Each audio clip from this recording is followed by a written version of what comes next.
Good morning, everyone. Just wanted to let you know the Congresswoman is running about 10 minutes late, so please help yourself to more refreshments and talk amongst yourselves. We apologize for the delay. Thank you.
Good morning, everyone. Welcome to the Center for American Progress. Thank you for coming out this morning.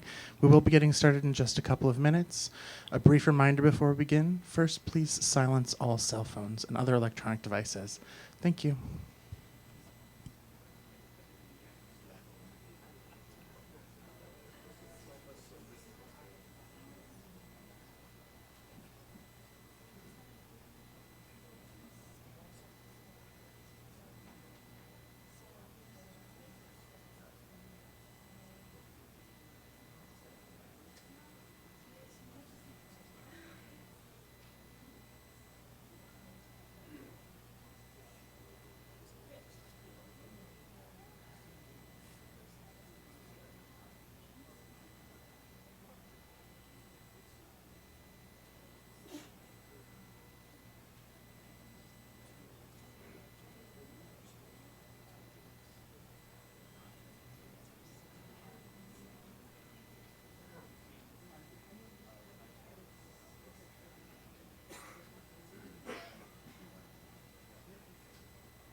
Hi, everyone. We are about to begin.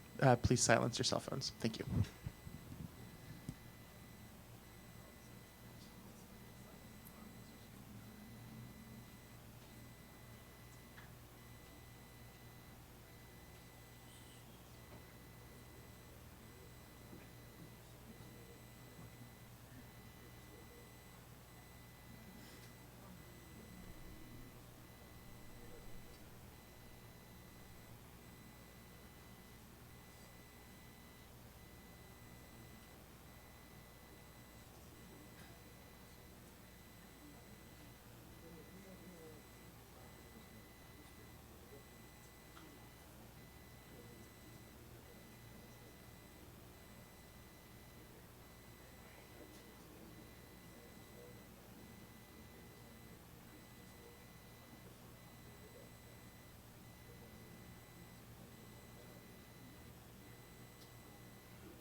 Good morning. Welcome to the Center for American Progress. My name is Maggie Siddiqi. I'm the director of the Faith and Progressive Policy Initiative here at CAP. Although I began my tenure here just 2 months ago, our Faith and Progressive Policy Initiative has been in existence since CAP's inception in 2003. We are invested in ensuring that communities of all faiths and none are able to bring their whole selves into conversations around public policy. And we're also committed to safeguarding the rights of these diverse communities, speaking out against hate and bigotry, and upholding and protecting the First Amendment, which grants us the important right of religious freedom. This morning, we issued a new column articulating our vision for protecting this constitutional right, and you can find it on our website at americanprogress.org, or for those of you in the room, you can find a printed copy on the table in the back.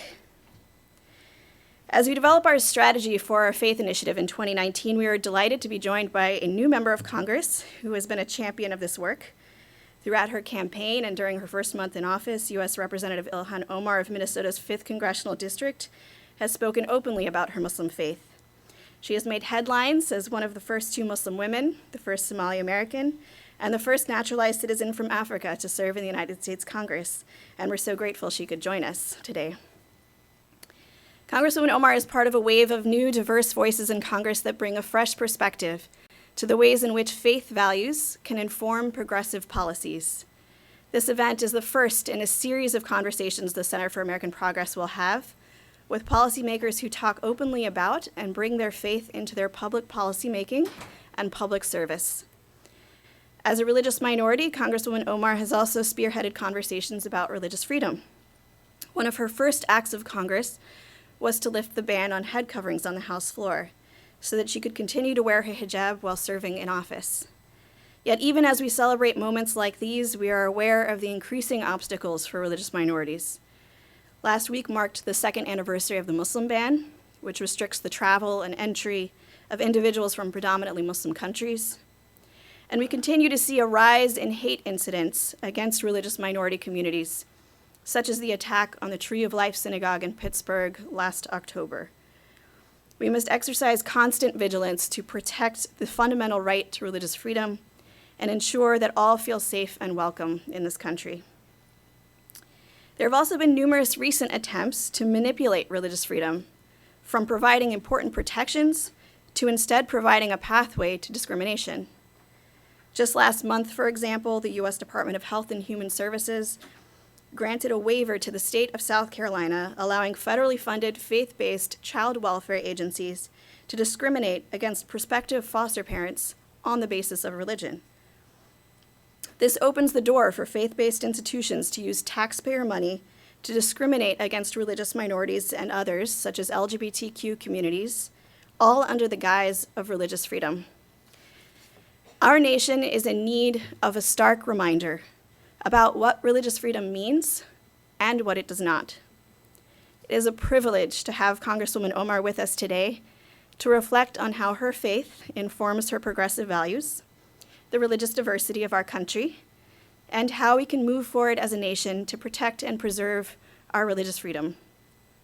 After her opening remarks, we are grateful to have Winnie Stackelberg, CAP's Executive Vice President for External Affairs, join her to continue this conversation. Please join me in welcoming Congresswoman Omar.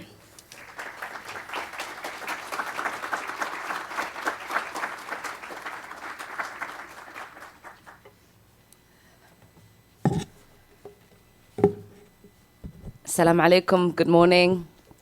How's everybody feeling? I'm apparently battling something that I have not identified yet, so bear with me. Thank you, Maggie, for the kind introduction, and thank you, Winnie and CAP, for hosting me. At times when our progressive values are under attack on all sides, it is vital that we have institutions like the Center for American Progress. I've already relied on CAP's expertise as a new member of Congress, and I look forward to continuing that relationship. It is a special honor to be at CAP for its inaugural event of your new faith program. And it could not come at a more critical time for faith in public life. Because let us face facts. Religious freedom, a right that's protected in our Constitution, is under attack. While the president and his administration claim to stand for the freedom to worship, every day the president's hateful policies actively undermine it.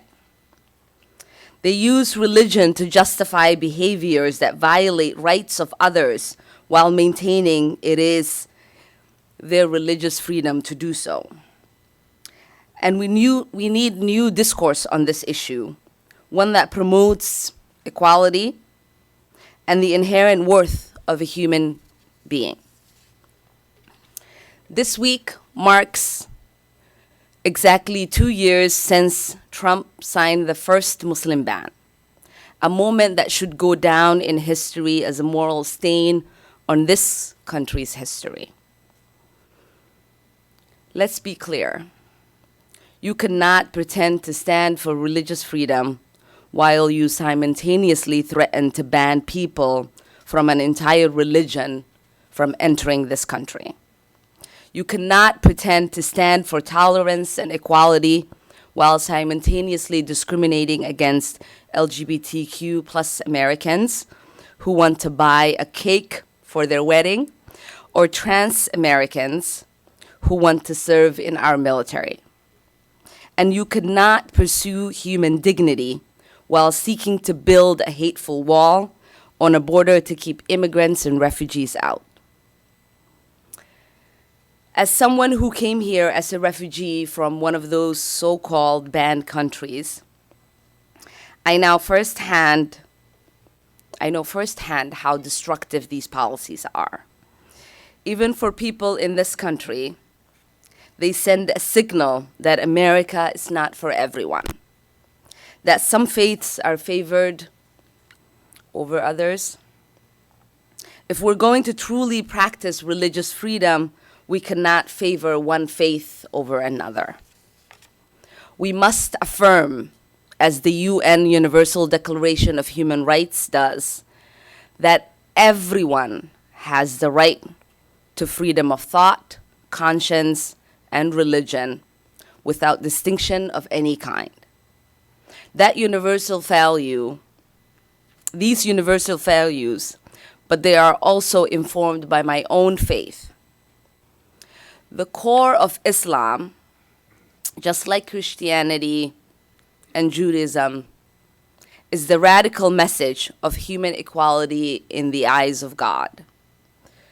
We also must recognize that religious hate of all kind, whether it is against Muslims, Jews, Christians, or atheists, are linked.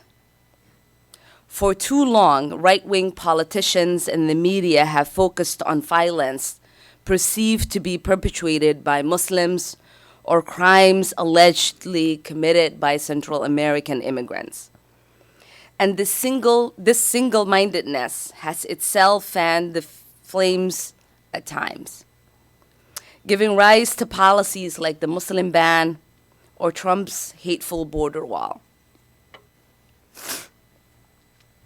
I reject those policies and the hateful place they come from. We cannot stand up to one kind of hate while faming the flame of hate against the religion or nationality or ethnicity, so-called predators. Standing up to religion exclusion is not a partisan exercise. When we see hate, whether it is coming from our president, saying Muslims harbor unbelievable hate, or defending very fine people at a neo-Nazi rally, or the Democratic governor of Virginia, we should and must always speak out. I know that with action and effort, love will prevail, and we can create a society where all people are free to practice their faith. I know this because people of all faith and none came together after the shooting in Pittsburgh, so loudly denounced that hate-filled massacre. Muslim American organizations, for example, raised over $200,000 to support the victims and the families from the Tree of Life synagogue. I know this because just a few days after the shooting, I found strength and hope when I attended the interfaith vigil at Mount Zion Temple in St. Paul with more than 1,000 Minnesotans. I know this because I remember how 2 years ago, people of all faiths and no faiths stood together to speak out against the hateful Muslim ban. I know how it feels to be hated because of my religious beliefs. I am proof that as Americans, we can embrace our differences. At a time where my status as an immigrant, as a Muslim, as a Black woman, means that the current administration does not see me as fully American. Not only have the people of my district embraced me, but they have sent me to Washington, D.C. to represent them. This past month, I was sworn in the most diverse class of freshman members in history. I was filled with hope and optimism because by sending us to Washington, the American people send a message as well.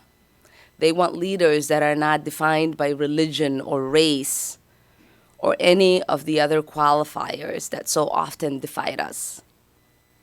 As we embark on this new Congress, we will break down many cultural and societal barriers of the past.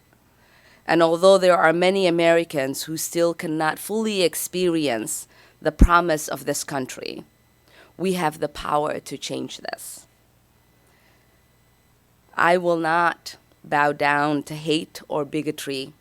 I will not allow others to treat me as a second-class citizen. I will stand strong with you as we fight to protect all Americans in every community, no matter their religion, race, ethnicity, sexual orientation, or gender identity. And make sure that everyone is fully free to practice their faith. We cannot allow those who seek to divide us to intimidate or demonize members of our society. I believe that, as the Reverend Martin Luther King Jr. said, the arc of moral universe is long, but it bends towards justice.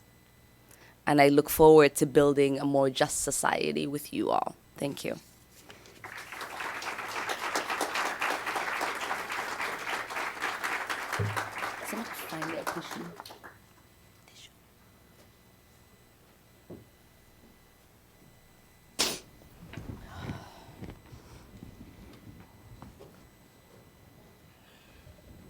Thank you so much, Congresswoman. That was absolutely wonderful. Maggie, thank you for your leadership, for your opening remarks. Feel better?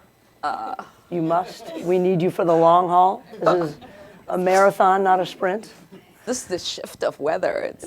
There you have it. That is the swamp of Washington, D.C.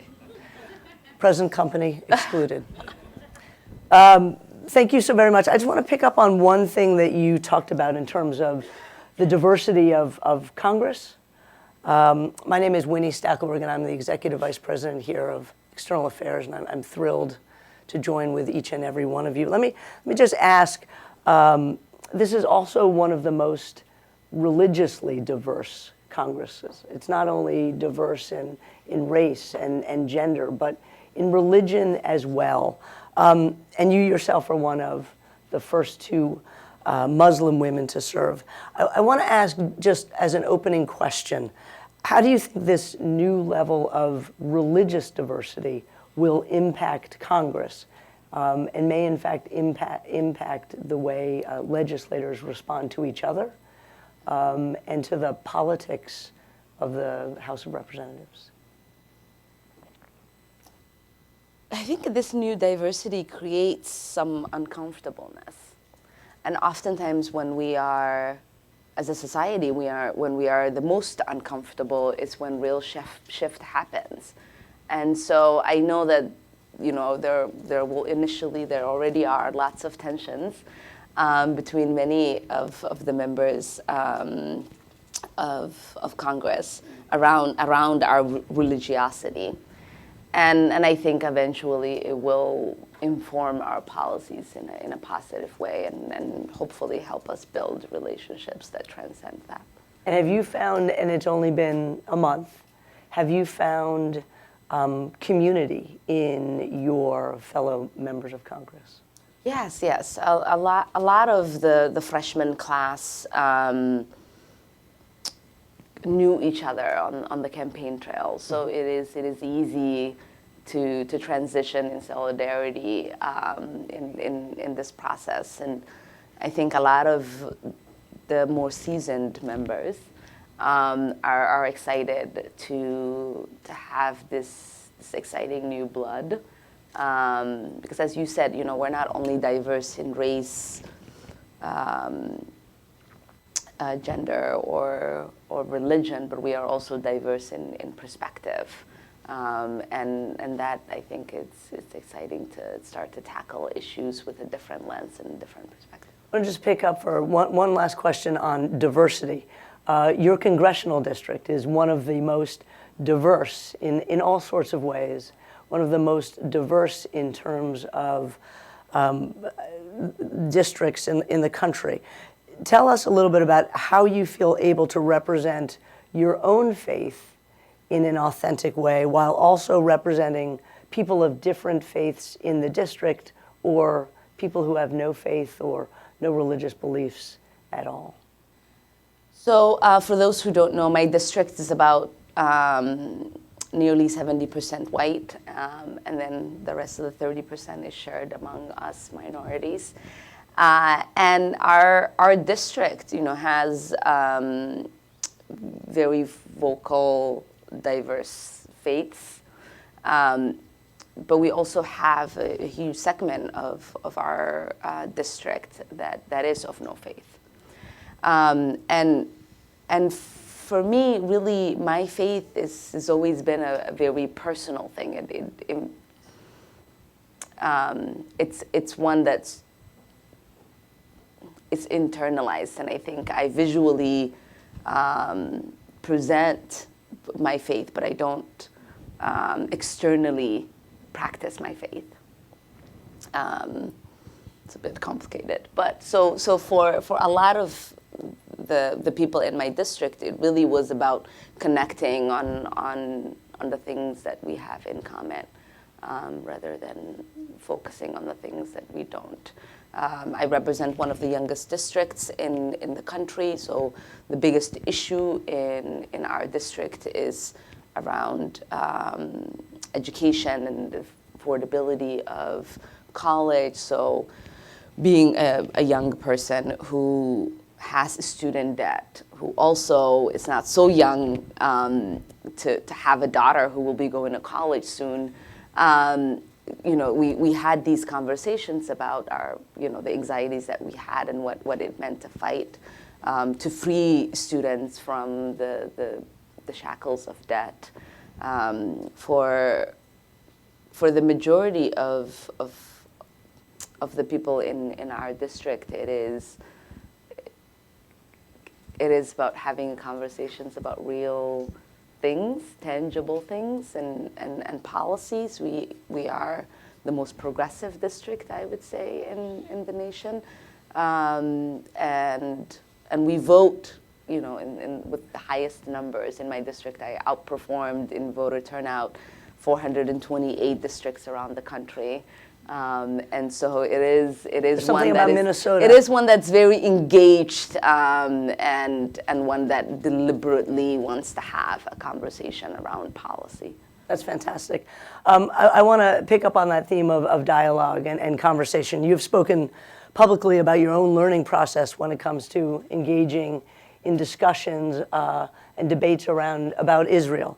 I wanted to ask you about anti-Semitism and criticism of Israel. You've explained recently past remarks about Israel that you came to understand had inadvertently echoed stereotypes against Jews. And I wanted to ask you, in terms of conversation and dialogue, what have you learned about anti-Semitism from engaging in these debates? What have you learned as you've spent some time thinking about this?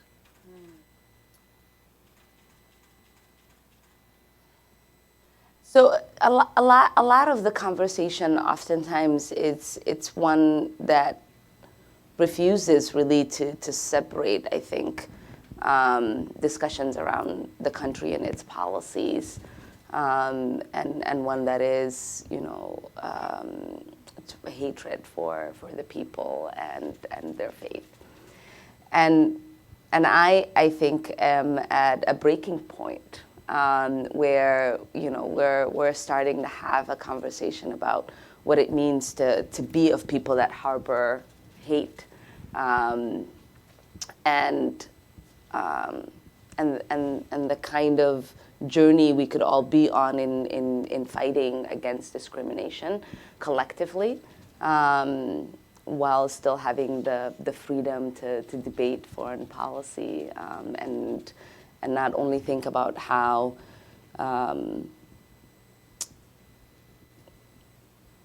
we engage our allies, but also how we criticize and hold them accountable.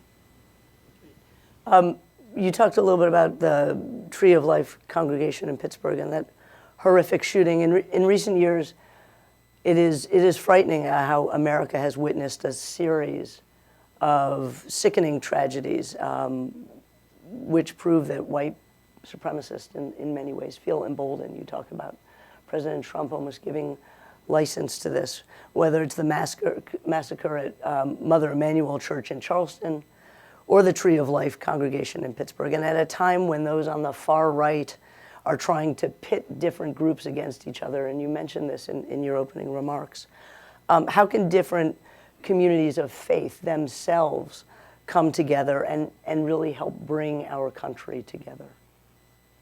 There's so many examples of that, and I mentioned a few of those. When the Muslim ban happened, people of different faiths and no faiths came together. In Minnesota, I had posted a Facebook message that said, I'm looking for a group of people just gather and have a conversation on what we should do. I wasn't feeling well. It was painful to see that go through.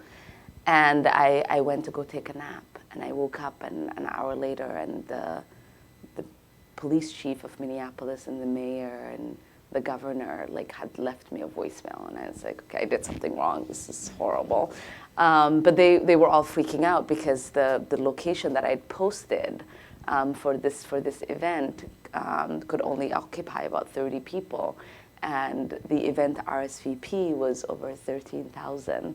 And so they wanted to help figure out how they can facilitate a better and a bigger location. And it was the same thing when the Pulse shooting happened in Florida. I was just a candidate for the Minnesota House then, and my friend Erin May Quaid, who is LGBTQ, and myself, we attended this vigil that was being held by a few of the senators in the Minnesota House, and I attended, and the two of us, because the shooter was Muslim, and I was impacted by that, and she herself, could see that happening to her, and just the sheer shock of that being a reality almost made it that both of us couldn't fully stand, and so we were holding each other. And by the time we got an opportunity to speak to the crowd, we couldn't. And so we just raised our fists together in solidarity. And the same thing happened in Pittsburgh and in Charlottesville. I wrote an op-ed for Time talking about how it was important for us to work towards creating a more tolerant society. And I think that's a very American thing for us. When there's a challenge, when we feel our neighbor being threatened, we always show up. And it's the one thing that makes this country beautiful. It is absolutely beautiful, and it's difficult, I think, given this administration and given this president, to come together and push back against that. I mean, you face personally all these attacks. I mean, is it hard to take as a Muslim woman? Is it hard, the barrage of attacks that are addressed to you? Do you feel community, or do you face these challenges and attacks alone? I mean, so we often talk about this president and his rhetoric sort of fanning it, but the fire had to have been going in order for that to work. And so for me, being in community means that we have these honest conversations about that we're not only talking about what it means to resist this president, his administration, and those that have been aligned with him, but really rearranging our thoughts to think, right, have we made the kind of progress as a nation that we think we have? And I don't think we have. And it is because we have been complacent in the little wins over the years and have gotten good at patting ourselves in the back and thinking things are fine. And so I'm interested in having the challenging conversations so that we can fully transition into a tolerant and more accepting society. Maggie mentioned this in her opening comments, how this past month in South Carolina, Trump and his administration opened the door for federally funded organizations to discriminate against Americans who wish to become foster parents based solely on their sexual orientation, their gender identity, and their religion, all under the supposed guise of religious freedom. Do you think this action was really about religious freedom? No, it's blatant discrimination. There is no, within the Constitution, at least my understanding is that religious freedom means that you don't use your faith to discriminate against others. And what this does is it allows you to live out your bigotry, and I think it's wrong. And what role do people of faith, religious actors themselves, how can they play a role in pushing back against these discriminatory efforts in the name of religion? I mean, there are the radical view that will often manipulate faith, and manipulate people who are of faith into utilizing the worst parts of faith. And so what our job is, I think, for those of us who are in positions of influence, who are of people of faith, is to celebrate and uplift the parts of our faith, the majority parts of our faith that really celebrates inclusiveness, that wants to fight for equality, the one that embraces the humanity of everyone, to speak about our God of love, and spend a lot of time there. Because to me it's easy to constantly talk about what is wrong, and we should spend a lot more time talking about what is right. I don't practice in defending my faith. I practice in celebrating my faith. And for a lot of us who are people of faith, the majority of our energy is spent on saying, well, that's not what Muslims do, or that's not what Islam stands for, that's not real Christianity, or I don't, accept the Catholic Church for da-da-da-da. We don't really spend a lot of time saying, well, my faith is kind of great. Like, my God is one that embraces all. If we spend a lot of time there, I think the oxygen would be sucked out of the room, and there wouldn't be a lot of space for the hateful rhetoric to fill it. This is an incredibly busy day in an incredibly busy week. We are so honored, pleased to have you join us. Just as we close, and let me ask you just one last question. Today's the State of the Union. You talked about a positive vision of your faith, of religion. As we end here, what is the state of your union? What are you probably won't hear what you want to hear today from President Trump. You may hear what you want to hear from Stacey Abrams from the Democratic response. But what is the state of your union as you look to the rest of the year, to the spring, and to celebrating faith? The state of my union is one that is fully awakened from the complacency of thinking that there is prosperity for all. One that is awakened to the reality that there isn't freedom and liberty and justice for all. And one that is no longer interested in only resisting, but one that wants to go in full force in achieving the America we all deserve.